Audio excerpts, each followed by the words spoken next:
Ռուսաստանի Դաշնությունում բնակվող եւ Ռուսաստանի Դաշնություն գործով կամ այլ նպատակով հաճախ այցելող հայերին ի գիտություն։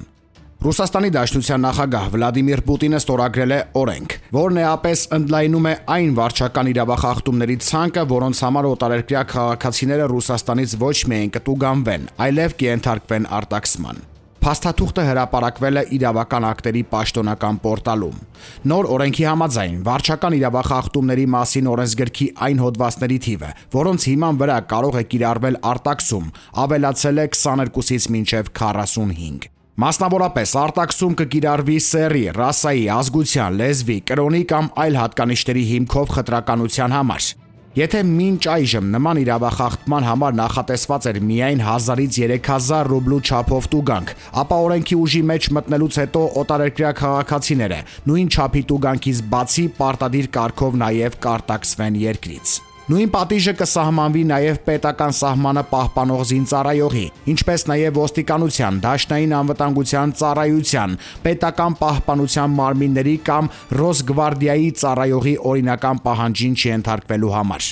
Արտաքսում կսպառնա նաև մանր խուլիգանության, հանրահավաքների եւ պիկետների անցկացման կանոնների խախտման, տրանսպորտային հաղորդակցությունների արգելափակման, չնախատեսված վայրերում հրաձգության, հասարակական վայրերում թմրամիջոցների օգտագործման, ինչպես նաև մի շարք այլ վարչական իրավախախտումների համար։ Միաժամանակ օրենքը խստացնում է միգրացիոն օրենսդրության խախտումների համար նախատեսված տուգանքները։ Մասնավորապես մուտքի կամ երկրում գտնվելու կանոնների խախտման, ապօրինի աշխատանքային գործունեության, միգրացիոն հաշվառման ընթացքում կեղծ տեղեկություններ ներկայացնելու եւ այլ խախտումների համար նախատեսված տուգանքները գրեթե կրկնապատկվում են։ Օրենքն ուժի մեջ է մտնելու դրա պաշտոնական հրապարակումից 90 օր անց։ Հետգրություն։ Ըստ իս, այս փոփոխությունների նպատակը ոչ թե միգրացիոն վերահսկողության խստացումն է, այլև ռուսական բանակում առկա անձնակազմի պակասի լրացումը, միգրանտների հաշվին։ Նման գործելակերպը նոր չէ։ Նախկինում եւս տարբեր իրավական լծակներով միգրանտներին ճնշման տակ դնելով